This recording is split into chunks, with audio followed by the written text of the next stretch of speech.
Para o motorista, a presença de uma motocicleta é mais facilmente perceptível através do farol aceso, através das roupas claras que você, motoqueiro, esteja usando, do que pelo barulho que eventualmente sua motocicleta possa fazer. Por isso, use sempre roupas claras e mantenha o farol sempre aceso.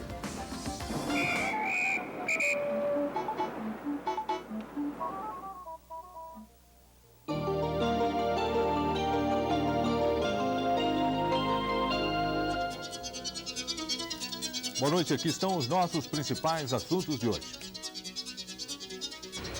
O empresariado comercial de São Paulo se reúne para ouvir o candidato Leonel Brizola. Agora, Leonel Brizola quer fazer investidas cada vez maiores sobre o eleitorado de São Paulo. Cresce a cruzada islâmica contra o livro Versos Satânicos.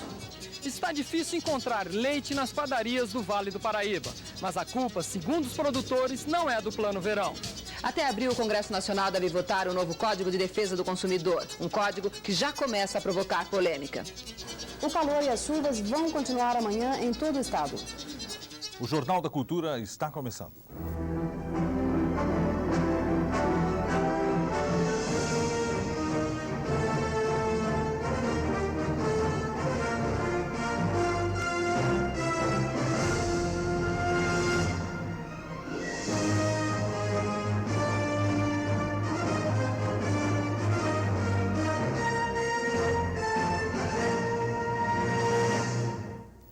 Os muçulmanos de todo o mundo estão fazendo uma cruzada contra a publicação de versos satânicos, por considerarem um livro ofensivo ao profeta Maomé. Na Europa, os governos continuam firmes na defesa da liberdade de expressão. Na França, o primeiro-ministro Michel Rocard ameaça levar aos tribunais quem incentivar a violência ou o assassinato do escritor Salman Rushdie. Em Paris, a primeira-ministra da Inglaterra, Margaret Thatcher, se encontrou com o presidente francês François Mitterrand. Eles têm uma porção de divergências quanto à política da Comunidade Econômica Europeia. Mas hoje, um assunto teve consenso. Os dois defendem a liberdade de expressão, mesmo que às custas do rompimento de relações diplomáticas com o governo de Teherã.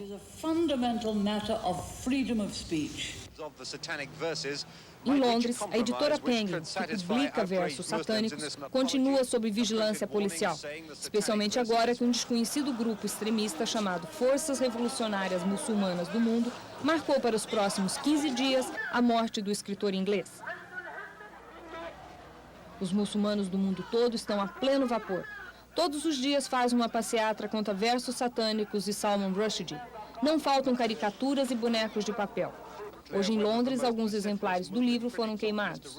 Depois, os manifestantes tentaram ir até a editora, mas não conseguiram. Em Paris, onde o governo garante o direito de livre manifestação, os islamitas gritaram por Alá. No Paquistão e na Índia, pelo menos 19 pessoas morreram e mais de 130 ficaram feridas durante as várias manifestações contra versos satânicos. Não faltam adesões a essa causa. A última veio de Dakar, no Senegal. Quem matar Rushdie terá um lugar no paraíso, ao lado de Alá, garante um ayatolá senegalês. Sara Coelho, da Editoria Internacional. No Irã, o chanceler soviético Eduardo Shevardnadze se reuniu com o presidente Ali Khamenei. Gradualmente, Moscou tenta romper o gelo com os iranianos depois de ter apoiado o Iraque durante os 8 anos na Guerra do Golfo Pérsico. O chanceler soviético Eduardo Shevardnadze teve uma reunião com o presidente do Irã, Ali Khamenei. Khamenei pediu pressão sobre o governo do Iraque para que saia logo uma solução de paz no Golfo Pérsico. A visita do ministro de Relações Exteriores da União Soviética a Teherã encerra uma viagem de 10 dias, cujo principal objetivo foi aumentar a influência dos soviéticos na região. Nós estamos aqui todas as noites falando no Irã e no Ayatollah Khomeini. A imprensa do mundo inteiro já preparou o obituário do Ayatollah. Mas o guia espiritual da Revolução Islâmica está mais vivo do que nunca. O comentário é do editor internacional Caio Blinder.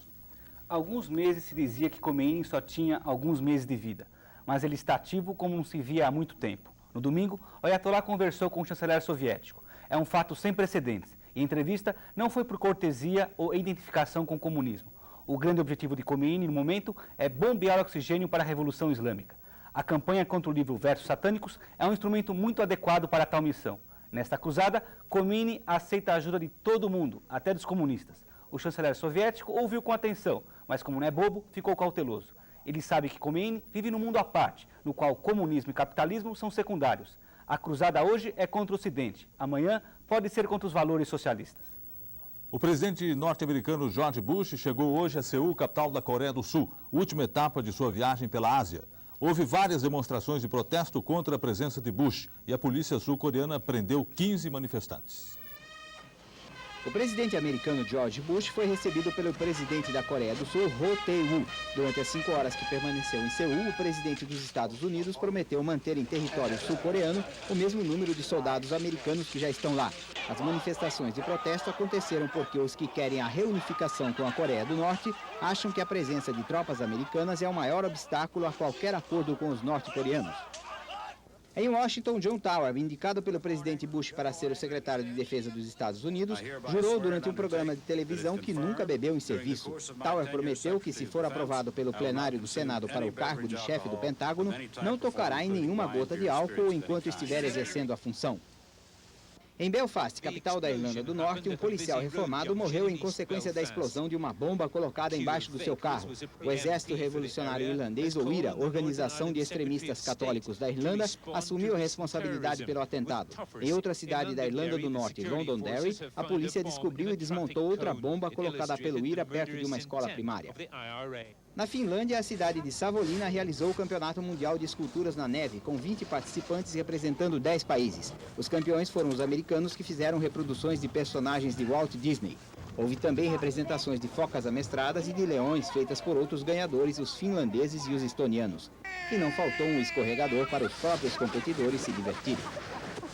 No sul da Europa, 23 pessoas morreram e mais de 2.000 estão desaparecidas por causa de violentas tempestades. Na Espanha, ventos de 130 km por hora interromperam o fornecimento de eletricidade e causaram inundações. Em Gênova, na Itália, o mar invadiu parte da cidade, provocando a maior inundação dos últimos 20 anos. Na França, houve vários desastres de automóvel e uma onda gigante destruiu um restaurante na costa mediterrânea. Perto da cidade francesa de Brest, um navio de Singapura afundou. As equipes de resgate procuram os 14 marinheiros do barco sem esperança de encontrá-los vivos. Vicente Adorno, da Editoria Internacional.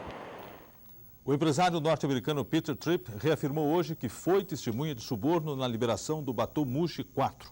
Peter Tripp deu um depoimento de 2 horas à Polícia Civil do Rio de Janeiro. Foi o segundo depoimento do empresário Peter Tripp desde que chegou de Los Angeles no domingo. Hoje, na Polícia Civil do Rio, ele confirmou que viu o dono da Itatiaia Turismo subornar o sargento da Marinha, Antônio Braga de Vasconcelos, pouco antes da liberação do Bateau Mouche 4. Peter Tripp era um dos passageiros da embarcação que naufragou na Baía de Guanabara na noite do Réveillon. O advogado de Francisco Garcia Ribeiro, dono da Itatiaia Turismo, disse que o depoimento do americano contradiz tudo o que foi apurado até agora. Talvez ele esteja fazendo alguma confusão. Até porque ele identifica um sargento que nunca esteve a menos de 4,5 metros do senhor Francisco. Não há a menor chance de isso contrariado por 130 depoimentos tomados aqui, repetidos da Marinha. Não há a menor chance de identidade entre a figura física do senhor Francisco ter se aproximado do sargento Vasconcelos. O Instituto Brasileiro do Meio Ambiente anunciou hoje que não serão concedidas novas autorizações para derrubadas na Mata Atlântica. Em São Paulo, o corte de madeira acontece principalmente no Vale do Ribeira para as serrarias de Iguape, Cananéia, Registro e Pariqueraçu. A portaria do antigo IBDF proíbe novas autorizações, mas não revoga as que já foram concedidas. A Unicamp está convidando os 572 prefeitos do estado para mostrar os projetos desenvolvidos na universidade. A solução para a construção de casa popular foi o que mais agradou. A universidade não é um lugar cheio de cientistas malucos com muitas ideias sem aplicação prática. É isso que a Unicamp quer provar com a Feira Ciência e Tecnologia a serviço da comunidade. Nos 2.000 metros quadrados do Centro Internacional de Eventos, foram montados estandes com 77 produtos e serviços. São tecnologias simples, rápidas e baratas, bem ao gosto do público-alvo da feira, os 572 novos prefeitos do estado. O senhor acha que esse casamento entre a universidade e as prefeituras pode ajudar a resolver os problemas das cidades? Eu não tenho dúvida de que nós poderemos oferecer a contribuição, não apenas, obviamente não apenas a Unicamp, eu acho que nós estamos também oferecendo com isso um exemplo a ser seguido por todas as demais universidades, porque eu acho que dentro da universidade existe um potencial muito grande, não aproveitado, de contribuição para a solução dos problemas sociais. Até amanhã haverá palestras sobre temas complexos como desenvolvimento econômico e urbanização. Mas o forte da feira é mesmo apresentar soluções simples para melhorar a qualidade de vida nas cidades. Este pequeno manual, por exemplo, ensina a montar toda a infraestrutura de um parque ecológico. Hoje, 4 municípios paulistas utilizam o processo eletrolítico de tratamento de esgoto, desenvolvido pela Unicamp. Um método 90% mais barato que o convencional. Na área da saúde, a vedete da feira é o gabinete odontológico simplificado, de fácil construção e locomoção para atendimento da população carente. Mas o que mais interessou aos prefeitos, sempre às voltas com problemas habitacionais, foi o projeto da Casa Popular. Construída por módulos, não requer mão de obra especializada e é própria para construção em mutirão. Custa 50% menos que as casas convencionais. Toda essa tecnologia agradou principalmente aos prefeitos de cidades com poucos recursos. Com esses projetos, eu acho que vai ajudar muito, viu? Somente isso aqui me interessa muito. Graziela Azevedo, Jornal da Cultura, São Paulo. O governo estadual mandou projeto de lei à Assembleia aumentando em 25,43% o salário do funcionalismo em geral. Na área de segurança pública, o reajuste será de 38,65%, beneficiando tanto policiais civis quanto militares. Também hoje o secretário Alberto Goldman informou que os secretários de escolas estaduais foram promovidos para a escala 2, o que significa um aumento de salário e promoção para um posto equivalente a chefe de seção. A chuva de hoje deve se repetir amanhã e o calor vai continuar em todo o estado de São Paulo. A previsão do tempo com Valéria Grilo. A semana começou com tempo bom em São Paulo, sol e muito calor. Isto favoreceu a formação de áreas de instabilidade e o resultado foi um aumento de nebulosidade com chuvas em todo o estado. Elas se concentraram no centro, leste e nordeste. As pancadas mais fortes caíram em Bauru, Garça, São Pedro, toda a região próxima a Ribeirão Preto, além da capital. Aqui na Água Branca a máxima foi de 33 graus, no Guarujá 32 e em Ribeirão Preto chegou a 34. Agora temos 23 graus. Amanhã, terça-feira, vamos ter mudança na fase da Lua. A partir das 5h07 da tarde, entramos na Lua minguante. As imagens do satélite mostram áreas de instabilidade sobre o Brasil, provocando chuvas e nebulosidade. Elas vão se concentrando na região nordeste e central. Na última foto, as áreas estão mais isoladas sobre o sul e sudeste e mais intensas no centro e no nordeste. O Rio Grande do Sul, em escuro, indica sol e calor, sem possibilidade de chuvas. Amanhã o tempo em São Paulo vai estar sob influência das áreas de instabilidade. A previsão é de tempo bom com sol e calor, mas a nebulosidade deve aumentar durante o dia, provocando chuvas e trovoadas na parte da tarde. Aqui na capital a temperatura deve variar dos 20 aos 32 graus, no litoral dos 22 aos 33 e no interior dos 23 aos 35 graus. Vamos ao nosso intervalo. O Jornal da Cultura volta em instantes com as notícias de economia e política. Até já.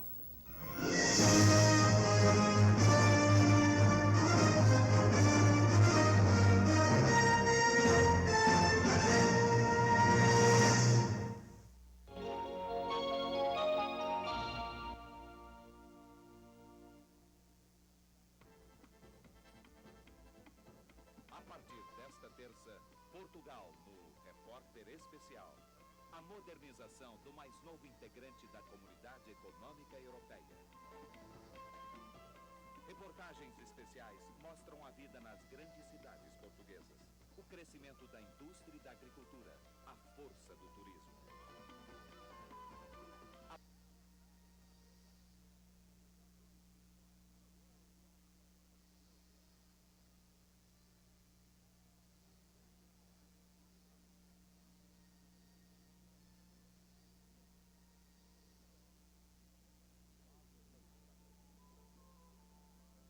Nove e meia da noite.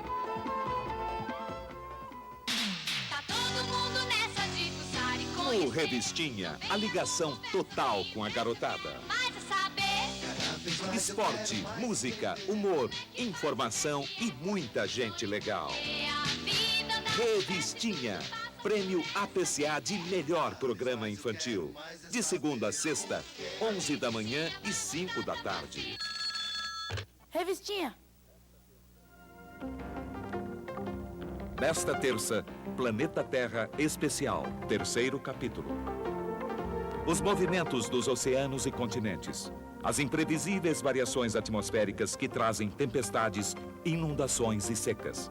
os ciclos das estações e as tentativas de controle através da tecnologia moderna e das pesquisas meteorológicas.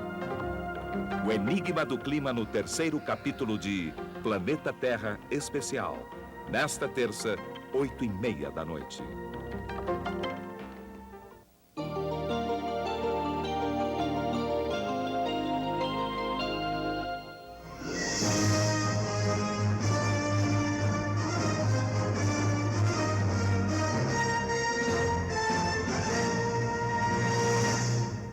O governador Orestes Quércia decidiu hoje conter o entusiasmo das bases do PMDB de São Paulo. Essas bases tentaram lançar a candidatura dele à presidência na pré-convenção de ontem na capital, mas o governador impediu, garantindo que não é candidato. Hoje ele foi taxativo. Eu não digo que não sou candidato porque o doutor Ulisses é candidato. Eu não sou candidato porque eu não sou candidato mesmo. Mesmo que ele não venha a ser o candidato do PMDB, eu não vou ser o candidato. Nem que seja feito um pedido pessoal por parte dele, governador? Não, isso não existe, né? De forma que essa é a colocação. Eu tenho muito apreço pelos companheiros que entendem que eu poderia ser um bom nome para a presidência, mas eu pretendo ser governador os 4 anos. Depois da posição assumida pela bancada do PMDB aqui na Assembleia, e o governador disse não, os senhores vão fazer mais alguma coisa ou os senhores vão se dar por satisfeito? Eu acho que o desejo da bancada ficou muito claramente expresso. E também a posição do governador. Nós desejamos que ele leve o seu nome à convenção como uma opção a mais, e o governador disse que não. Agora, daqui à convenção, nós temos pelo menos 2 meses. E podem acontecer fatos políticos que justifiquem uma reavaliação por parte do governador. O candidato do PDT à sucessão presidencial, ex-governador Leonel Brizola, falou hoje a empresários do comércio em São Paulo. Ele defendeu a propriedade privada e, mais uma vez, criticou o PT. A palestra abriu uma série de debates com candidatos a presidente, organizada pela Federação do Comércio. Mais de 100 empresários, na maioria presidentes de sindicatos do comércio varejista, interromperam a rotina de trabalho para ouvir Leonel Brizola. Muitos vieram do interior. O candidato falou durante 3 horas, repetiu as críticas ao PT, chamando o partido de radical. Defendeu a necessidade de uma candidatura moderna e independente. No final, respondeu às perguntas dos empresários. O debate foi descontraído. Em alguns momentos, Brizola fez a plateia rir. Saiu como vencedor de uma batalha. O senhor acha que hoje o senhor agradou, governador? Bom, eu tenho dificuldade de lhe dar essa resposta, mas eu acho que feio não fiz. E desagradar também, isto também não ocorreu. Só ganhou alguns votos aqui? Eu acho que sim. Um homem que fala durante 2 horas e meia para um público que permaneceu grande do começo ao fim, eu acho que, no sentido geral, ele teve informações bastante importantes, trouxe informações bastante importantes para nós aqui na Federação do Comércio, como também levou algumas opiniões importantes a respeito do que o empresário do comércio imagina do que seja ser presidente da República.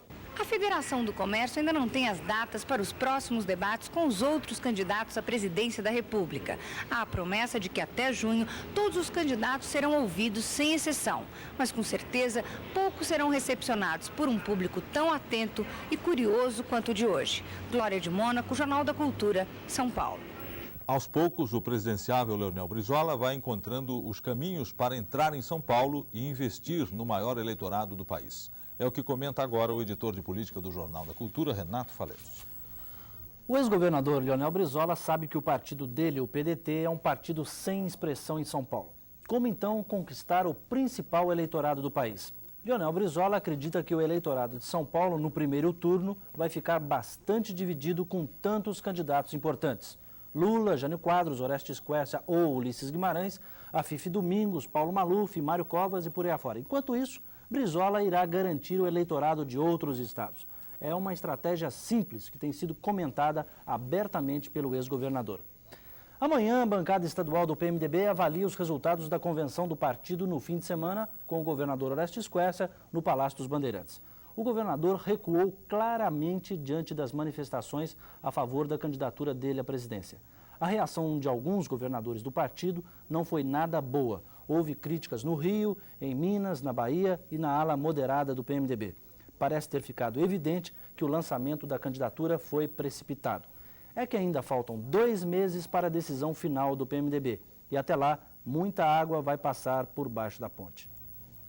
O senador Jarbas Passarinho e o ex-governador Paulo Maluf disseram hoje em São Paulo que o PDS deve ter um candidato próprio à presidência da República.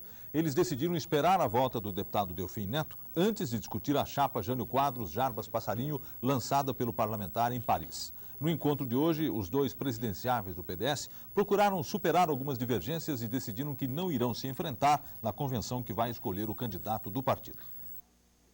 Olha, se a gente está conversando todos os dias e uma definição será dada, quem sabe, um pouco mais para frente, principalmente verificando o que vai acontecer nos outros partidos, eu creio que é uma questão até de inteligência política, de não haver uma definição hoje entre nós dois, mas nós estaremos juntos. Eu estarei com o Jarbas e Jarbas estará comigo, tenho certeza. Quer dizer, então, o PDS... Eu gostaria de aproveitar para complementar a pergunta que você fez ao Dr. Paulo e dizer claramente que eu não disputaria contra ele na convenção. E tenho a impressão que ele não disputaria contra mim na convenção. Nós chegaremos lá por harmonia.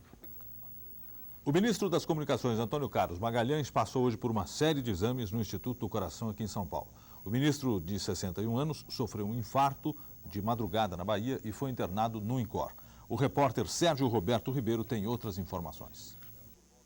De acordo com o último boletim médico divulgado por volta das 11h30 da manhã, continua inalterado o estado do ministro das Comunicações, Antônio Carlos Magalhães. Ele está consciente, recebendo alimentação por via oral e não foi registrada nenhuma complicação até o momento.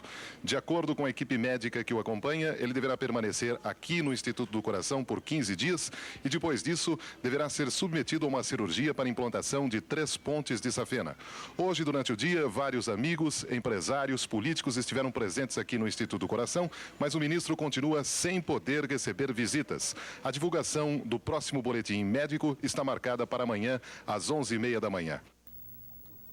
O ministro das Relações Exteriores, Abreu Sodré, já superou a fase mais crítica da pneumonia que sofreu na viagem ao Japão.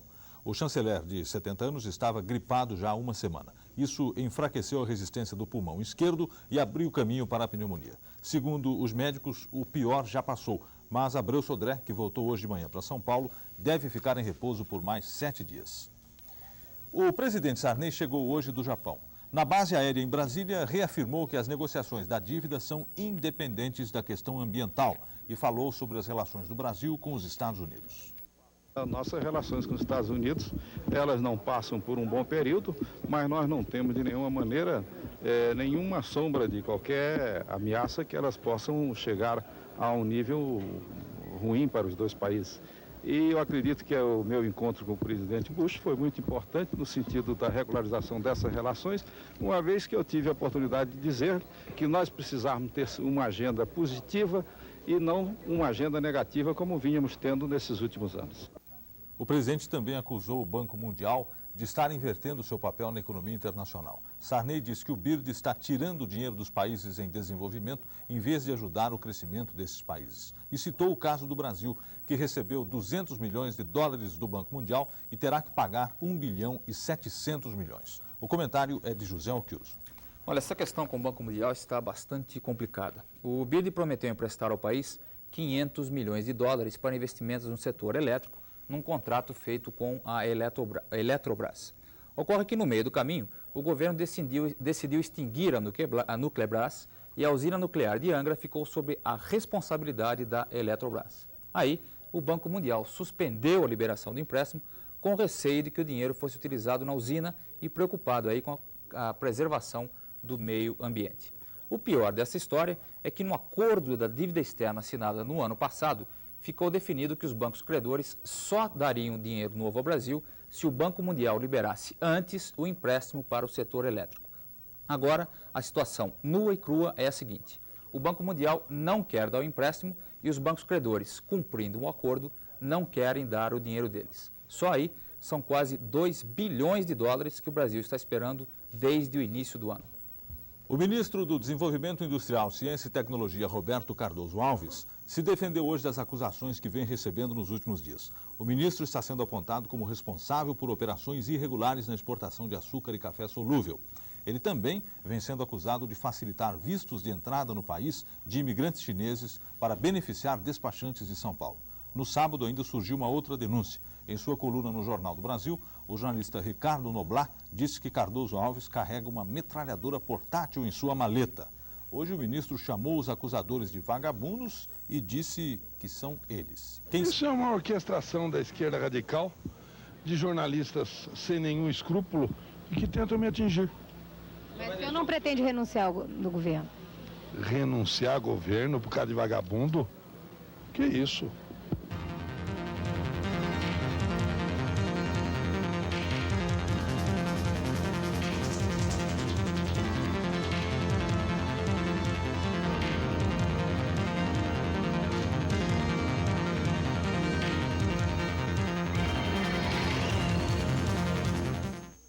O Conselho de Política Fazendária adiou por um mês a cobrança do ICMS, que entraria em vigor nesta quarta-feira. Assim, muitos produtos deixarão de subir de preço, com exceção das tarifas de telefone e energia elétrica. É que vários estados já decidiram incluir o novo imposto nas contas de luz e telefone. Em São Paulo, por enquanto, não haverá aumento de tarifas. A reunião do CONFAS reuniu secretários da Fazenda de todo o país em Brasília. Depois de uma longa reunião hoje no Ministério da Fazenda, os secretários resolveram atender o pedido do ministro Mailson da Nóbrega. O ICMS, que elevaria os impostos a partir de quarta-feira, vai ficar congelado. Com isso, produtos considerados supérfluos, como cigarros, por exemplo, não vão mais subir de 17% a 25%, como estava previsto. Para todos os produtos, a alíquota praticada será de 17%. No caso de produtos isentos, como fertilizantes e minerais, por exemplo, foram assinados 50 convênios mantendo a isenção que deveria acabar a partir do próximo dia 1º.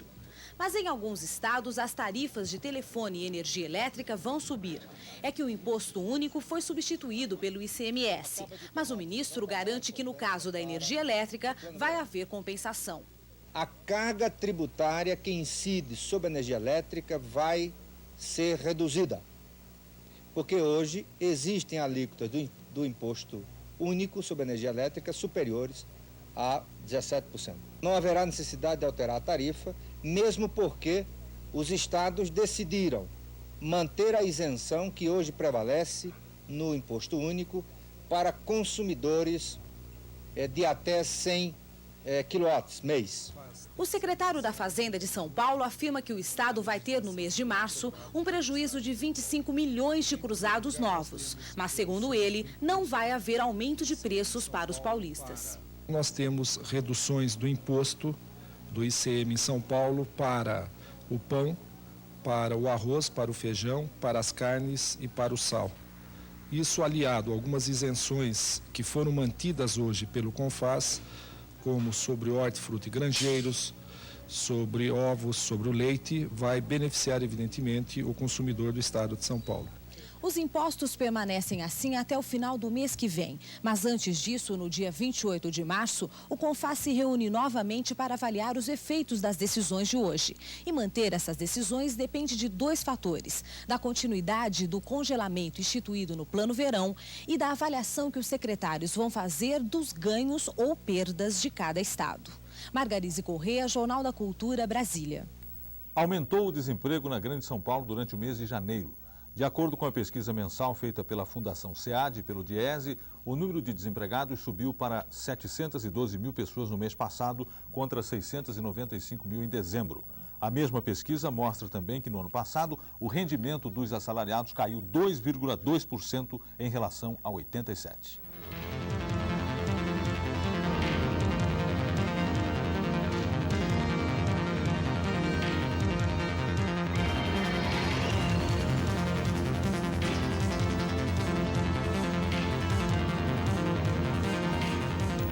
DECOM, SUNAB e PROCON são alguns dos órgãos de defesa do consumidor que dificilmente conseguem cumprir até o fim o seu papel.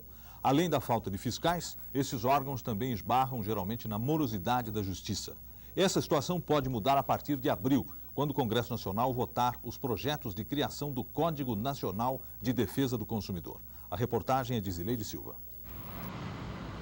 Só que no DECOM, Delegacia do Consumidor, chegam em média a 35 reclamações por dia. Pelo menos 20 são atendidas. E quase sempre o consumidor tem razão. Mas quase sempre também o consumidor perde um bom tempo até receber o dinheiro de volta. Esses 3 processos mostram bem isso. Em 3 garrafas, 2 de Coca-Cola e uma de Fanta, foram encontrados insetos mortos. O primeiro processo é de outubro de 87. O último, de abril de 88. Até agora, nenhum dos 3 foi julgado. O que deveria ser feito hoje para que o consumidor fosse um pouco mais respeitado? O aumento do policiamento preventivo, acredito eu. O policiamento preventivo é um policiamento, até certo ponto, educativo, orientador. É esse o policiamento que acredito que funciona. O DECOM funcionando ou não, a nova Constituição já decidiu. O consumidor precisa de um código que realmente o proteja. E até abril, o Congresso Nacional deverá votar um dos 5 projetos que criam o Código de Defesa do Consumidor. Um dos mais polêmicos é esse aqui, do deputado federal Geraldo Alckmin Filho, do PSDB aqui de São Paulo. Entre outras novidades, ele acaba com um critério de culpa. Sem o critério de culpa, o consumidor que se sentir lesado poderá acionar o fabricante ou o comerciante, quem ele quiser. E provando que o produto estava mesmo com defeito, vai receber seu dinheiro de volta na hora. Depois, fabricante e comerciante vão se entender para saber quem foi mesmo responsável. Ao invés de elevadas sanções penais totalmente ineficientes, estabelecer o aspecto preventivo e o ressarcimento civil rápido. Com isso, nós teremos uma maior lealdade no mercado e a melhoria da qualidade do consumo.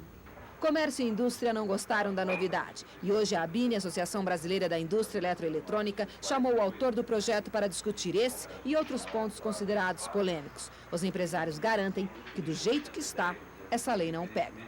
Dificilmente o consumidor brasileiro procura saber tudo aquilo que o produto pode dar para ele em matéria daquilo que ele está esperando. E, vez por outra, não raro, acaba por danificar o produto. E aí, então, é que entra uma dificuldade que eu vejo momentânea dessa subjetividade da aplicação da lei. Zileide Silva, Jornal da Cultura, São Paulo. O abastecimento de leite no Vale do Paraíba, uma das principais bacias leiteiras do estado, encontra-se em crise. A produção nas fazendas vem caindo desde o ano passado por causa do abate de matrizes e do alto custo dos insumos. A reportagem é de Ricardo Mendes. Em Jacareí, uma das principais cidades do Vale do Paraíba, o leite começou a faltar há uma semana. E para enfrentar a situação, comerciantes e consumidores voltaram a usar estratégias que estavam esquecidas há pelo menos 2 anos.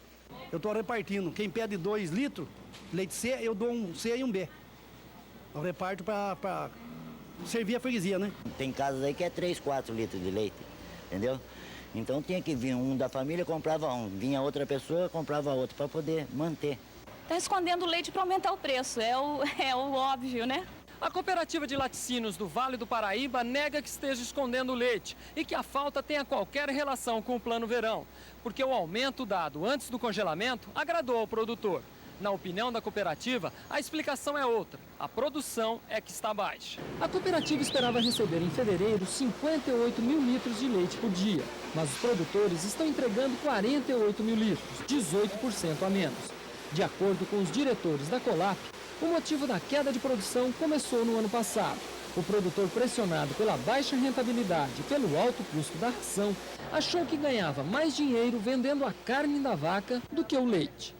O preço do boi do corte estava muito alto e o produtor com vacas de baixa produção preferiu mandá-las para o corte do que ficar sustentando o preço de ração tão alto como estava na razão de 1% ao dia no preço da ração. A decisão do abate só é tomada no caso de vacas que são fracas de leite. Mas para quem investiu num gado de alta linhagem, usando até touros importados para inseminação, o matadouro é considerado um remédio pior do que a doença. Nesse caso, a opção do produtor tem sido reduzir o consumo de ração e amargar o prejuízo. A produção caiu em quanto? 50%. E você maltrata um animal de um potencial leiteiro bom, como é o nosso, acaba sendo prejudicado justamente por falta de alimentação quando essa vaca está assim no pico de lactação, precisaria ser super bem tratada e ela fica então realmente deficiente. Para os produtores do Vale do Paraíba, mesmo que a rentabilidade do setor tenha melhorado com o Plano Verão, não há condições de recuperar a produção esse ano. Uma novilha leva 3 anos para começar a dar leite. E a partir de maio, quando começa a entre-safra, deve ficar ainda mais difícil encontrar o produto. Ricardo Mendes, Jornal da Cultura, Jacareí. Termina aqui o Jornal da Cultura. Nós estaremos de volta amanhã, terça, às 10h30. Agora você vai acompanhar Metrópolis. Até amanhã e uma boa noite a todos.